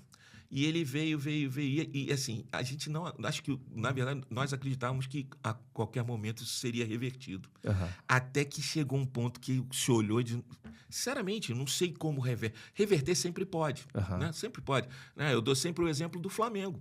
O Flamengo era um clube gigante administrado com uma mentalidade pequena. Quando entraram os executivos de ponta, uma turma bem-sucedida, nego bilionário... Resolveu. Né? Administrou com o tamanho que o Flamengo tinha. Então, você vê, o Flamengo era um time deficitário, né? Chegou a ficar 10 meses sem condição de pagar salário, e hoje é um time que vai arrecadar 2 bilhões esse ano. Tá maluco. Você está entendendo? E não tem SAF, não tem patrocínio do governo. É a força, é a grandeza. Quando eu olho para o Rio de Janeiro, eu vejo a mesma coisa. O Rio de Janeiro é uma das cidades mais bonitas do mundo. Né? O Rio de Janeiro tem uma das 10 maravilhas modernas, que é o Cristo Redentor. O Rio de Janeiro ele tem praia, ele tem montanha, ele tem a região dos lagos, ele tem um lugar que, para mim, é um dos mais lindos do mundo, que é Angra dos Reis. Você fazer um passeio de barco em Angra dos Reis é uma coisa que não é surreal. Né? Eu sempre viajei muito. Na verdade, sim, graças a Deus, a gente sempre se programou bem. Eu conheço praticamente todo mundo que eu queria conhecer. Não precisa dizer, eu conheço o mundo todo. Tem lugares no mundo que eu não vou de nenhum, então não quero conhecer aquilo ali. Só falta conhecer a Austrália e a Nova Zelândia. Né? O resto que eu queria conhecer, eu já conheci. E garanto a você, vi lugares lindos, vi lugares que têm uma afluência histórica muito grande, uma relevância histórica muito grande, mas a beleza natural do Rio de Janeiro é imbatível. Diferente. Concordo. Né? O Rio de Janeiro, o carioca, ele é alegre, ele é festeiro. A cidade tem Só que hoje nós vivemos uma cidade do medo. Entende? Mas eu vou te falar, tudo isso que você está me falando só reforça uma verdade que a gente vê aqui em Balneário, que é, hoje, graças a Deus, nós temos segurança, nós temos qualidade de vida, nós temos um polo logístico muito bom. A gente está a 220 quilômetros de Curitiba, a gente está a 60 quilômetros de Florianópolis, a 90 quilômetros de Joinville. Então, tudo o que Balneário não é à toa. É uma soma de centenas de fatores que têm construído o que é Balneário e a região, e que, graças a Deus, os dados têm mostrado de forma muito positiva que Santa Catarina é o lugar onde tem mais pessoas do Brasil vindo para cá e menos saída. Que hoje a gente tem a grande vantagem de Itajaí tá sempre pau a pau de ser o maior PIB do estado, ali sempre competindo com Joinville. Então, faz com que justamente essa bolha imobiliária esteja longe, né? Porque o tempo inteiro está sendo adicionado mais fatores para que tornem aqui atrativo. E que uma pessoa como você, que morava num dos melhores lugares do Rio de Janeiro, fala assim, quer saber de uma coisa? Eu vou vir para Balneário. Sim. E essa história não é única, né? quantas pessoas a gente vê que contam essa mesma história que você, justamente, que estavam em outro lugar, mas que viram em Balneário essa qualidade de vida, algo que talvez no outro, onde você morava, não oferecia nesse potencial. E que, como você falou, um apartamento que você viu há um tempo atrás, há 25 anos atrás, por 1 milhão, hoje está com um valor de mercado 10 milhões. Você pode contar mais histórias como essa? Porque nesses 25 anos que você veio para Balneário, você sempre foi um cara curioso, você sempre foi um cara muito interessado e que eu tenho certeza que você olhava muita plaquinha de preço, tinha muito corretor que ficava, né, te mandando algumas propostas. O que você pode me lembrar de mais histórias como essa? Assim, Pedro, o que você falou, Balneário, para mim, é um resgate. Eu tenho 2 momentos em Balneário. Primeiro, Balneário é um resgate da vida que eu tinha no Rio de Janeiro. Eu sou de uma geração que aproveitou o Rio de Janeiro de verdade. Podia andar na rua de madrugada. Eu era rapaz, andava na praia de madrugada, ia de Copacabana para ir para o Leblon ou pela orla, né? Então, enfim, sim. Vivi um Rio de Janeiro romântico ainda, né? Hoje é muito difícil. E quanto mais velho você vai ficando, mais inseguro você fica, né? Eu moro num condomínio muito bom, um condomínio maravilhoso, um condomínio que tem 3 shoppings na frente, 2 pequenos e um de... Então eu faço tudo dentro do condomínio, eu não saio. Então eu ajeitei, olha que loucura, eu ajeitei a minha vida para não sair do meu condomínio. Entendeu? É um restaurante, por exemplo, em Copacabana, eu não vou. Por quê? Porque eu tenho medo. Ah, mas não tá assim? Não tá assim. Mas o medo, as histórias, elas são recorrentes. Então, Balneário é um resgate. Por que Balneário hoje é o que é? Exatamente por tudo isso que você falou. É uma cidade limpa, é uma cidade que não tem violência, ou se tem, ela é muito pequena, ela não te incomoda, porque a violência sempre vai existir, o homem é mau, né? Mas, assim, mas ela é ruim quando ela incomoda. Quando ela bate na tua porta, quando ela incomoda os teus conhecidos. Aqui não existe isso. Aqui você anda de noite tranquilo, você anda com o teu celular na rua. Você espera Uber na beira da calçada. O celularzão na mão. Se for no Rio, vai parar uma moto, vai levar no mínimo vai levar o teu celular, né? Mas, enfim, também tem outros aspectos. Mas o que acontece? Por isso que Balneário é isso. E por isso que Balneário contagiou toda essa região, né? Porque esse boom imobiliário, ele teve o lançamento aqui em Balneário. E aí ele começou, Itajaí, Itapema, mudou a mentalidade. Por isso que eu falo, eu não tive essa visão. Itajaí, por exemplo, era um lugar ótimo para investir há 20 anos atrás. E eu disse, como é que eu vou administrar? Porque a minha visão era de administrar um bem e não de fazer dele, de usar da rentabilidade ganhar dele, na compra e venda. Eu passei por várias experiências aqui, mas que não tenho nem como narrar, porque eu não deixava passar adiante, porque eu não tinha como administrar. É por isso que eu estou te falando. Tive um apartamento no frente à praia também, lá o Baturité, que me ofereceram por condição maravilhosa. Você pode citar valores? Eu não gosto de citar valores, eu né? Sei. Até porque tem pessoas que adquiriram imóvel lá, entendeu? Posso te dizer que eram condições, assim, apaixonantes, tá? Irreais. Né? Negociei, eu negociei e tal. Aí a minha esposa veio com a mesma conversa. Esse lado da praia não é bom. Naquela época a praia não estava... Ela não gostava daquele lado da praia. Mas, na verdade, o que ela estava dizendo? Como é que nós vamos administrar isso aqui? Só que ela sabia que aquilo ali, como negócio para mim, eu não ia abrir mão. Então, ela veio com o lado sentimental da mulher, né? Eu não gosto desse lado da praia, que era um lado ótimo. Mas, enfim. E aí não fechei o negócio, que hoje, fatalmente, eu teria ganho 3 vezes em cima do valor que eu tinha negociado. Se eu tivesse comprado Itajaí, se eu tivesse comprado Praia Brava, né? Mas, enfim... Bom, eu sei que você fez alguns investimentos aqui. Na verdade, Pedro, eu fiz sim. Eu tenho um projeto aqui para Balneário. A minha ideia hoje é tudo meu que desalugar no Rio de Janeiro é vender e trazer para cá. O problema é que hoje a gente não consegue nem vender no Rio. A realidade é essa. Entendeu? Eu não consigo nem vender no Rio. Ou até para vender, a perda é tão grande que te desanima. Dá dó. Foi tanto sacrifício para comprar aquilo ali, sabe? Que aí dá preço de banana, como dizem, né? Dá dó. E a gente sempre tem esperança, esse mercado vai melhorar. eu sou um homem eu sou otimista, né? Eu acho que uma hora aquele mercado tem que dar uma melhorada, não é possível. Tá, chegamos no fundo do poço, né? Então, assim, mas a minha ideia é, conforme for melhorando o Rio de Janeiro, é vender todo o patrimônio que eu tenho lá e trazer para cá, mas trazer para cá de uma forma inteligente, né? Do que você investiu aqui? Tu pode citar justamente, pode ser em valores, por exemplo, né? Mas o que você comprou aqui há 5, 10 anos, qual foi o seu primeiro investimento aqui? Vamos lá. Meu primeiro investimento aqui foi exatamente esse apartamento que eu recebi proposta e agora eu botei fiz um teste e vou tirar, porque já que não virou agora. A liquidez não está boa. Não está boa. Não adianta você lutar contra o mercado, entendeu? A liquidez não está boa. Agora é hora de compra e não de venda. Exatamente. Agora é hora de fazer bons negócios, entendeu? É hora de fazer bons negócios. Acho até que ainda não é a hora, Pedro. Vou te falar. Diga. Eu esperaria virar o ano.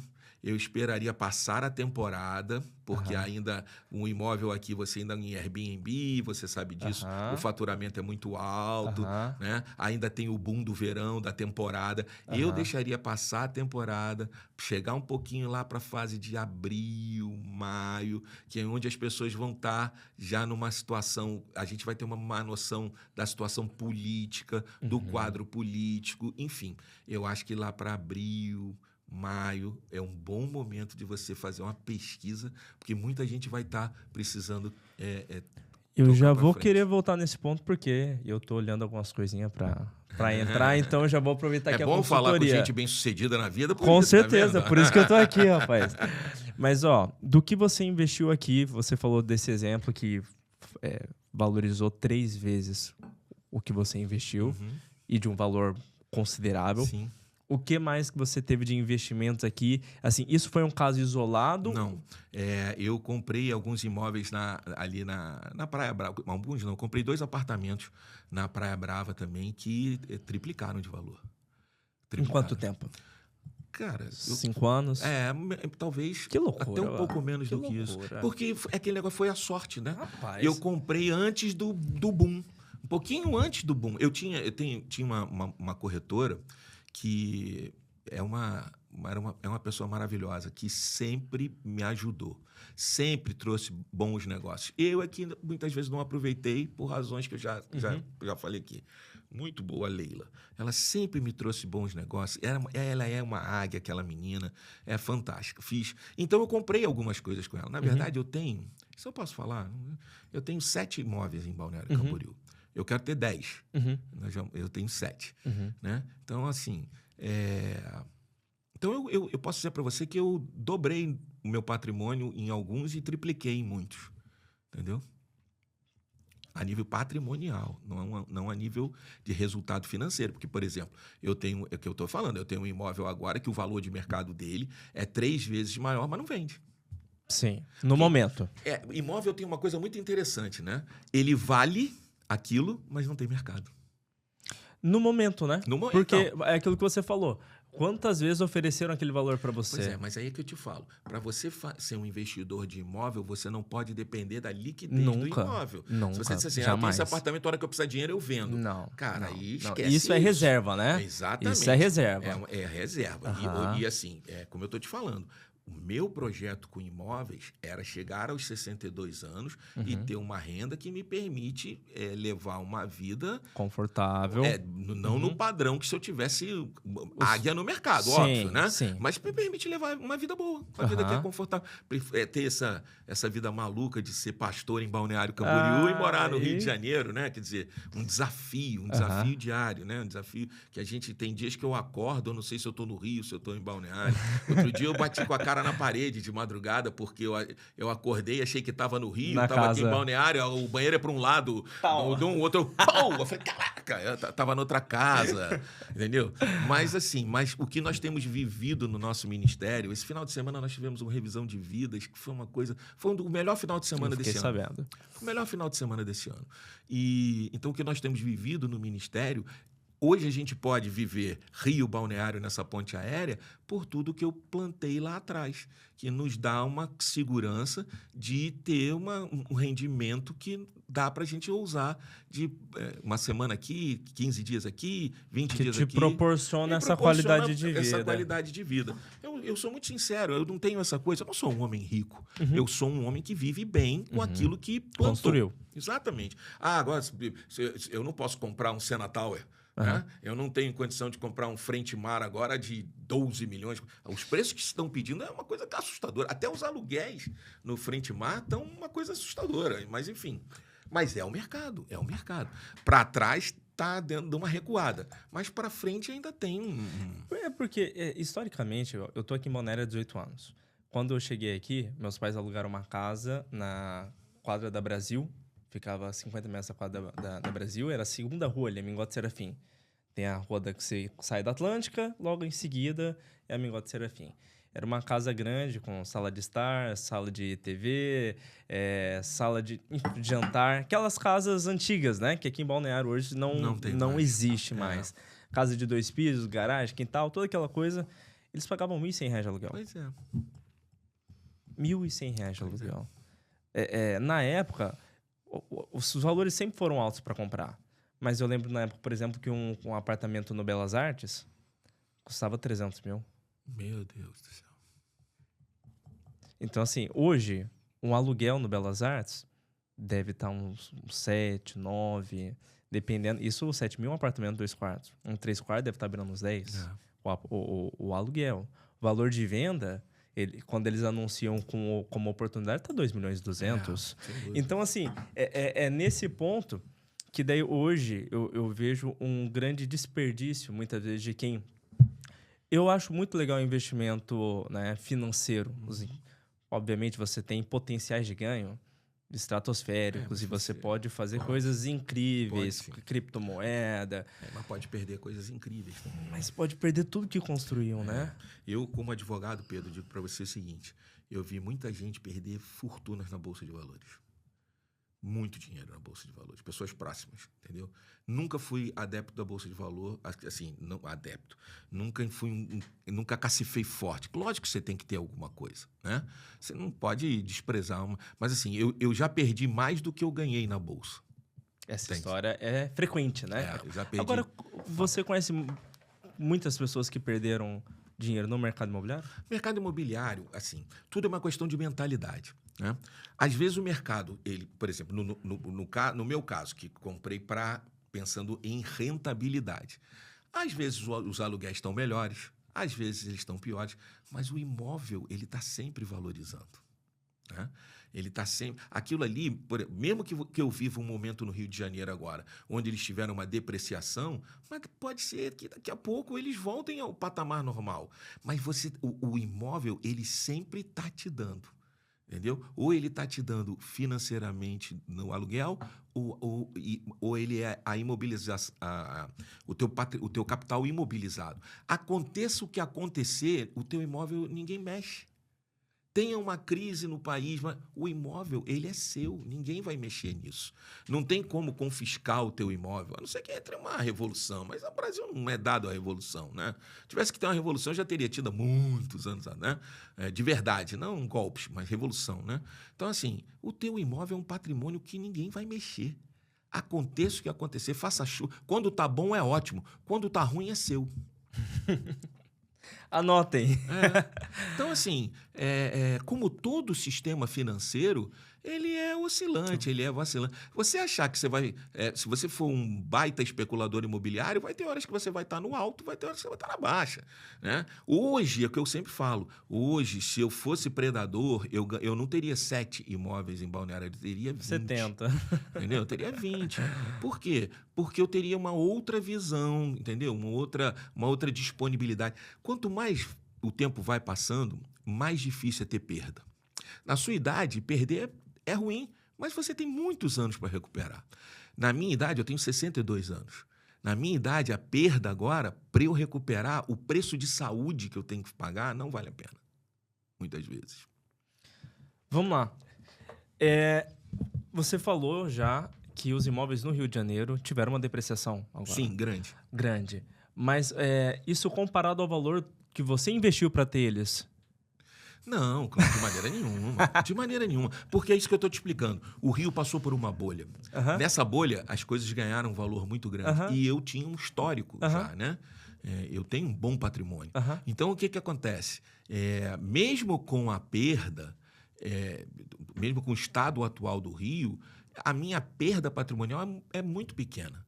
Ela é uma perda maior de liquidez. Sim. De liquidez. Não é, mas não é por quê? Porque ninguém está comprando nada no Rio. Não é porque o imóvel... E eu, muito orientado pelo meu sogro, que eu volto a dizer que era um cara extraordinário, eu só comprei coisas de bom nível.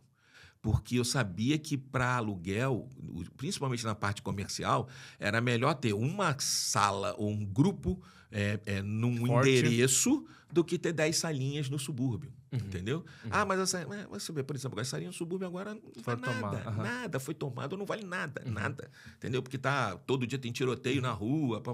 Então, assim, mesmo eu tendo uma perda, eu tenho perda de liquidez hoje, principalmente, entendeu? Porque para vender o imóvel, aí eu teria que ter uma perda grande.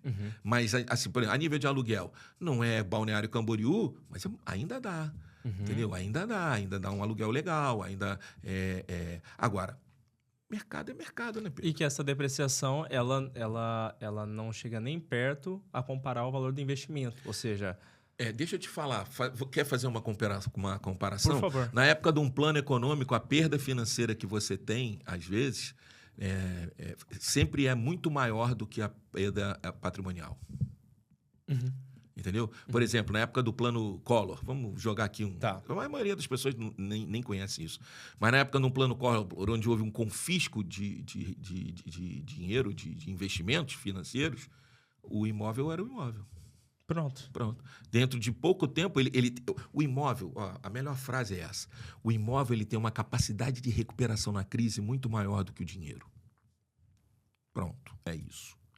Ele tem uma capacidade de se reativar economicamente mais rápido do que o dinheiro, do que o mercado financeiro. Uma crise no mercado financeiro demora muito mais a se equilibrar do que uma perda de valor de um bom imóvel, um imóvel atualizado, dentro de uma carteira forte, entendeu? Vamos partindo para o final, a gente está com 1h15 de gravação. Meu Deus do céu, Pedro, você fala muito, cara, pô. Rapaz, se eu for falar tudo que eu quero aqui, a gente não sai hoje. Jesus. Mas eu vou tentar respeitar o seu tempo. Vou tentar acertar agora 3 perguntas para a gente fechar esse programa. Muito obrigado por ter aceitado o convite. Não, eu te agradeço e, assim, volto a dizer, eu não sou um especialista. Eu estou falando do que como eu conduzi a minha vida. Talvez alguém que seja especialista em mercado imobiliário ouvindo isso fique indignado. Mas, por favor, não fique com raiva de mim. Foi assim que eu conduzi a minha vida. Certo ou errado, eu cheguei até aqui. Talvez se eu tivesse conhecido esse assessor, esse estrategista, esse especialista, meu Deus, eu estaria muito melhor. Mas não apareceu no meu caminho, eu não posso fazer nada. Eu respeito resultados. E resultado não resultado de uma estação, de um ano, mas o que o tempo mostra, né? E hoje você é um homem de 62 anos que tem mostrado que as suas escolhas tiveram um saldo positivo. Pedro, a vida você precisa tomar decisões. O cara que fica em cima do muro, a tendência de se lascar, como dizem aí, né? A tendência de não ir a lugar nenhum, de ficar andando em cima do muro ou de cair para o lado errado, der sorte cai para o lado certo, mas se cair do lado é muito grande. Você precisa tomar decisões. E tem as épocas para você tomar as decisões. Com 20 anos você precisa tomar uma decisão, com 30 você precisa tomar outra, com 40 até porque você é outro homem, com 50, com 60 e com 70. Você tem que tomar decisões, né? Você tem que ter o máximo de informações que você puder ter, né? Eu, hoje, tenho um componente que facilita muito a minha vida, que é orar, pedir mesmo, pedir iluminação a Deus, pedir que Deus me mostre o caminho. Isso não é uma coisa religiosa, Pedro, não é fanatismo religioso, não. Isso é simplesmente uma consciência do espiritual. Eu tenho um Deus que é por mim, então por que eu não vou usar isso? Então eu peço mesmo a Deus que me dê a direção, que me ilumine, e isso tem me ajudado muito aos 60 anos, tem me ajudado muito nas decisões que eu preciso tomar aos 60 anos. Então, assim, você precisa ser ousado do tamanho que a sua idade permite você ser ousado.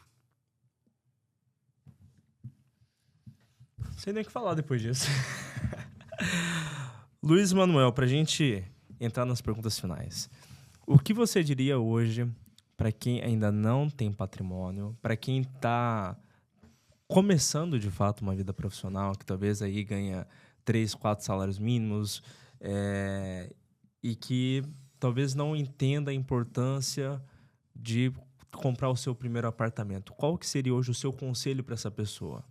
Aí existem duas hipóteses. É comprar um apartamento para si ou comprar um apartamento para investimento. Eu vou me prender no investimento. Investimento em imóvel, você nunca tem perda. Você pode comprar, você que está começando a vida, você tem o dinheiro para dar entrada num imóvel em construção e você vai pagando as prestações. Esse imóvel ele tem uma valorização hoje forte, ainda tem, principalmente como eu estou te falando, talvez aqui em Balneário, certo, mas os valores são maiores que você vai ter que aplicar. Mas em cidades que são promissoras, talvez você consiga levar. Mas mesmo aqui em Balneário, se você não aguentar o fluxo de caixa, você vende o imóvel em construção com muita facilidade aqui ainda. Entendeu? Ele tem um mercado, tem esse tipo de mercado, tem esse tipo de investidores. Imóvel não tem perda. É o que eu te falei. Imóvel você tem o ganho patrimonial, que é uma coisa que ninguém te toma, que não te tira, né? E você tem as possibilidades de aluguel, de Airbnb. O Airbnb em Balneário Camboriú é maravilhoso. Talvez se você... eu não tenho nenhum, porque eu não tenho essa cultura, né? Então, assim... mas eu vejo, né, as pessoas... Por exemplo, num Airbnb bem programado, você em 4 meses, você tira talvez mais do que um imóvel alugado, 1 ano. Com certeza. Entendeu? Com certeza. Pelo menos 6 meses. Não, pelo menos 6 meses. Então, pois é, então é o que eu digo. Você pega uma alta temporada aí, né? Novembro, dezembro, janeiro, fevereiro, eu tenho certeza que você vai faturar um dinheiro que vai ser... que se você não quiser alugar o imóvel ou não conseguir, vai valer a pena. Mas tudo é aquilo, Pedro. É analisar, é olhar, é seguir a sua intuição, mas principalmente checar as oportunidades. Imóvel não dá para comprar na aventura, dá para comprar naquilo que você conseguir visualizar que você tem um ganho. Mesmo que você depois não tenha o ganho que você imaginou, mas a tua perda vai ser muito pequena. Olha só que legal.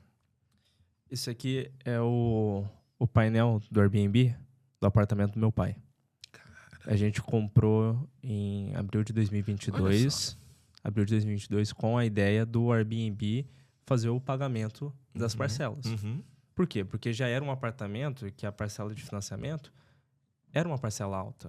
E que não teriam condição de pagar isso para morar. Sim. Falei, bom, se a gente não tem condição de pagar para morar, a gente precisa ter um recurso de adquirir o patrimônio, porque a gente ancora o preço, né? Ou seja, depois você comprou, você não vai pagar mais, você vai pagar as parcelas. Mas aquele apartamento foi comprado por 550 mil e hoje ele tem um valor aí de mercado de 1 milhão. Com certeza. Só que, graças a Deus, a gente fixou ali a estaca, né? Se a gente fazer uma conta bem simples... Eu gosto de conta, viu, pastor? Que bom. Eu sou péssimo. Olha só, são 2023, 2024, 2025, né? São 3 anos completos, vamos fazer por 36 meses... Pegando aqui esses 249 mil dividido por 36, dá 6.900. A parcela do financiamento é 5.500. Então, já está no lucro. Sim. Muito lucro. E de um imóvel que está valorizando, né? Comprou a um preço e hoje já vale o dobro. Exato. Olha que... E que não tirou o dinheiro do bolso. Então, Pedro, o que você está falando, o que você está trazendo é assim, você quer investir em imóvel, você tem que tomar decisões. Né? Você vai alugar o imóvel, você vai colocar o imóvel no Airbnb. Eu, por exemplo, agora já vou começar, os próximos investimentos que eu fizer, eu vou já pensar no Airbnb. Entendeu? Eu vou entender melhor o Airbnb e se eu comprar, né? Porque agora eu estou na fase defensiva, se eu tiver capital para comprar um imóvel, eu já vou comprar um imóvel com as características para um Airbnb. Aí eu vou sentar com você e vou dizer, como é esse mercado? Qual a melhor localização? que eu tenho? Como eu mobilio um imóvel desse? Isso antes de comprar. Lógico, porque Claro. eu tenho que saber. É óbvio. Querido, onde é que você está botando o teu dinheiro, rapaz? Se você não sabe onde você está botando o teu dinheiro, você é inconsequente. E nada melhor do que fazer isso com quem já está fazendo, quem já né? está fazendo, em pessoas de confiança, né? Vou sentar com você, você é um filho, né? Você vai me dizer, Luiz, isso aqui é o melhor, eu já chequei, eu já tive experiência com isso aqui não dá certo, não faz isso. A melhor fórmula é essa aqui. Vai ter erro? Vai, mas a margem de erro vai ser sempre muito menor do que você se aventurar. Airbnb dá dinheiro. Eu vi muita gente fazer. Airbnb dá dinheiro. Pá! Aí o cara, uma porcaria, Airbnb não vale nada. Por quê? Porque não fez certo. Claro. Imóvel é ruim. Por isso que eu respeito o tempo. Se você tem resultados que o tempo comprova, show de bola. Então, quando eu fui convidar essa grande pessoa para participar do podcast, ele falou assim, mas eu não sou especialista na área. Eu falei, cara, eu não quero ouvir especialista, eu quero ouvir quem construiu. E, de fato, aqui você está falando da experiência que você teve, acertos e erros, mas como a gente falou, construiu. Última pergunta, antes de entrar nas suas considerações finais. Hoje, como o mercado está devagar, como a gente está vendo aqui em Balneário, que os preços deram uma congelada e, em algumas situações, até não está liquidando naquilo que era valor de mercado, a gente também está vendo um fenômeno onde as construtoras estão facilitando. Né? Antigamente, você ia comprar um apartamento, a pessoa pedia 20% de entrada. Depois desceu para 15%, desceu para 10%. Tem construtoras que estão fazendo 5% e tem outras que não estão nem fazendo mais 5%. Você entra somente na parcela. Eu vou usar aqui de exemplo esse empreendimento, mas é apenas um exemplo porque hoje tem diversas outras propostas seguindo esse mesmo padrão, que é o Garden da FG, ali na Barra Norte. Sim, sim. Né? É hoje a porta de entrada para a FG. Né? É um condomínio com muitos apartamentos, então não é algo de alto padrão, mas que é talvez ali o primeiro passo para quem quer começar num lugar melhor. Né? O valor de mercado dele, de venda, é 2 milhões. E eles hoje têm propostas onde chega a fazer em até 120 vezes sem entrada. Mesmo num momento como esse, como que você visualiza uma proposta dessa? Eu acho assim, hoje nós vivemos um momento de uma grande interrogação no país. Vem uma reforma tributária que vai trazer, que a gente ainda não conseguiu decifrar ela toda, não sabe o tamanho, o espectro que ela vai ter. Né? Vem alguma mudança, inclusive, aí para as rendas de aluguel, mas tudo é muito especulativo. Não adianta a gente sofrer antes da hora, mas é preciso a pessoa estar atenta a isso. Né? Então, assim, mas algumas coisas trazem segurança. Né? Quando você financia um imóvel, hoje, por exemplo, o financiamento de um imóvel, as prestações acabam ficando muito altas, apesar do índice da construção civil, e isso é uma coisa que é muito importante que se entenda também, o custo hoje do material de construção está muito caro. Ele nunca foi tão caro como está agora. Por isso que as construtoras também estão tendo que elevar o preço. Né? Isso não é uma... tudo tem um compasso. O material para construção hoje está muito pesado. O funcionário hoje ele é muito caro. A carga tributária em cima de as construtoras sérias que têm, né, os seus funcionários todos CLT, uma fortuna. Então, tudo isso tem que passar para o consumidor final. Né? Se houver uma melhora no país, tudo isso vai melhorar também. Né? Se o mercado financeiro tiver uma queda, os juros vão ser menores. Os juros sendo menores, a sua prestação vai ser menor. Né? Então, assim, com tudo isso, eu ainda acho que a maneira mais segura de você defender o teu dinheiro numa época dessas é o imóvel. É o imóvel. Entende? Você não corre risco. Porque aconteça o que acontecer governamentalmente nesse país, né? Porque siga uma política, siga outra. Um governo novo que entrar, ele vai ter que mudar a política econômica. Ele vai ter uma outra maneira de gerenciar. É sob nova direção. O cara vai gerenciar da maneira como ele imagina. O governo atual, ele vai ter que mudar algumas políticas. Ele já está mudando algumas políticas. Você vê, a questão dos precatórios, eles já vieram com uma nova norma para os precatórios. Isso causa um desequilíbrio porque os bancos compraram muito precatórios. Como é que vai ficar isso? A gente não sabe como vai ser, né? Mas, assim, eu acho que se você tem um dinheiro, né, excedente, bom, eu compraria um imóvel, porque o imóvel ele é a segurança patrimonial do seu dinheiro. Mesmo nessa situação? Mesmo nessa situação. Até porque é o que eu estou te falando, é o que você colocou muito bem também. É a época de fazer excelentes negócios. É a época de fazer isso. Numa cidade de valor alto, como Balneário. Então, assim, o que você comprar bem agora, pode ser que daqui a 2 anos ou 3 você não se arrependa como eu me arrependi de não ter comprado para valorização patrimonial. Entendeu? Que foi o grande erro que eu E vamos cometi. pensar o seguinte, um apartamento de 2 milhões. Se fosse uma compra convencional, você teria que dar 20% de entrada, 400 mil. Pedro, aqui vai falar aqui vai falar o homem que já fez negócios mais doidos que você pode imaginar. O valor hoje é o que dá... veja só, o imóvel ele vale 2 milhões, mas ele vale 2 milhões ali. Mas, de repente, a empresa está precisando de 1,2 milhão.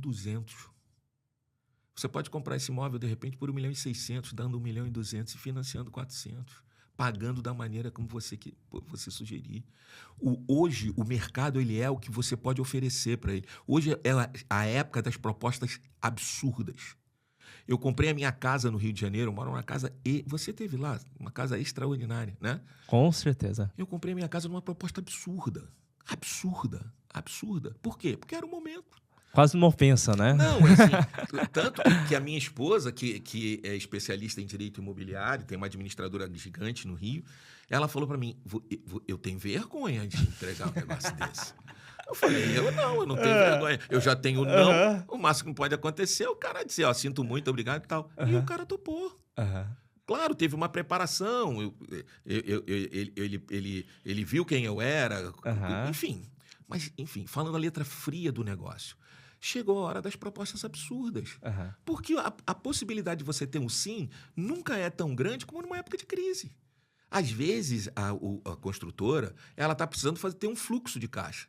Então, aquilo que se ela receber 1,3 milhão à vista, é melhor do que 2 milhões e 100 vezes. Mas isso tudo é oportunidade, é ter o recurso, é ter enfim, é aquilo que eu estou falando para você. Você tem que ser ousado do tamanho da sua idade. Você está entendendo? Na minha idade agora, eu sou o homem das propostas absurdas. Entendeu? Eu faço propostas absurdas. Pronto. Aqui colar, colou. Porque para mim vai ser um... É isso. É isso. Se não for isso... Show de bola. Show de bola. O que é um bom negócio para você é diferente do que é um bom negócio para mim. Sem sombra de dúvida. Um bom negócio para quem às vezes está com um dinheiro em caixa é completamente do que é um bom negócio para quem às vezes não tem. Porque para quem tem a pataca na mão, vamos usar essa expressão, ele vai fazer uma proposta que ele vai às vezes pegar esse apartamento por 60%, 70% do preço. Só que para o cara que não tem esse dinheiro na mão, ele tem que pensar o seguinte... Uma entrada de um apartamento desse seria 20%, seria 400 mil. Você consegue entrar com parcela de 17. Exato. Ou seja, a barreira de entrada é nula comparado ao padrão da realidade. Perfeito, Pedro. Esse exemplo é perfeito. E vou te dizer mais. A partir do momento que você entra, você não perde. Porque mesmo que você não dê conta, você consegue recuperar o que você colocou e ter um lucro muito maior do que você teria numa outra situação. Não tem como, não tem perda, entendeu? A não ser que você gerencie mal, a não ser que você compre num lugar ruim, num lugar que não tem uma liquidez. É isso que eu estou falando para você. Tudo precisa ser analisado, pensado, mastigado. E oportunidade. Show de bola. Rapaz, é isso.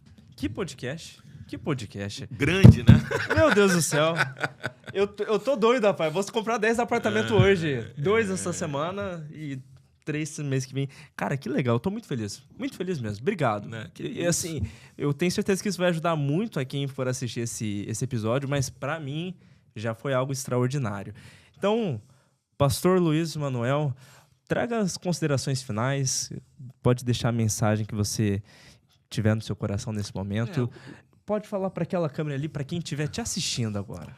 Bom, primeiro agradecer a você pela paciência de me ouvir aqui nesse dia, agradecer muito ao Pedro, né, por esse convite. Foi muito gostoso falar da minha trajetória, mesmo que de um amador, mas é bom a gente poder relembrar determinadas situações, né? Eu quero dizer para você que acredite no seu sonho. Acredite no seu sonho. Trace metas, busque informações. Não desconsidere pessoas que venceram na vida, porque essas pessoas têm algo muito precioso para te passar. Né? E o que eu posso dizer para vocês é que antes eu era um camarada que buscava a vida apenas com uma visão material. E hoje eu tive um encontro com Jesus, mas não um encontro religioso, um encontro que mudou a minha vida espiritual. E quando houve essa mudança na minha vida espiritual, todo o resto ficou equilibrado. Eu não tenho como descrever isso para você como palavras, mas eu sei o que eu vivo hoje. Se eu tivesse esse entendimento na sua idade ou há anos atrás, eu fatalmente seria um homem muito melhor sucedido do que eu sou hoje, porque eu teria um equilíbrio muito maior. E eu teria sempre, né, um norte, que é Jesus, e um poder que nos é dado da oração, onde a gente pode receber uma verdadeira orientação do caminho melhor a ser seguido. Então, acredite nos seus sonhos. Todos nós nascemos para ser vitoriosos, e seja ousado na medida que a sua idade permite que você seja ousado. Esse é o melhor recado que eu quero deixar para você. E que Deus abençoe você, sua casa, sua família, seus negócios. Olhe sempre para os imóveis. Um excelente caminho. É um excelente caminho. Não é o único, mas é um caminho seguro e concreto. Deus te abençoe. Muito obrigado pela sua audiência. E mais uma vez, Pedro, muito obrigado pelo carinho de ter me chamado aqui para estar dividindo esse momento com você. Agora eu não consigo terminar o podcast. Muito obrigado mesmo. E Deus te abençoe. Amém. E para você que assistiu esse episódio até o final, muito obrigado pela sua atenção. Espero que, de fato, isso possa ter agregado a você muito conhecimento e que possa te ajudar a tomar boas decisões. Não posso deixar de pedir para que você acompanhe o nosso Instagram, olhe os nossos conteúdos e que, caso você tenha alguma dúvida, queira fazer alguma pergunta que seja respondida pelo Pastor Luiz ou por mim, deixa nos comentários, entre em contato com a gente no Instagram, que vai ser também um prazer poder ajudar vocês na trajetória. E é isso aí, um abraço. Vamos dar tchau para essa câmera aqui agora. Obrigado a todos que nos acompanharam. Deus Até abençoe, mais. Deus abençoe.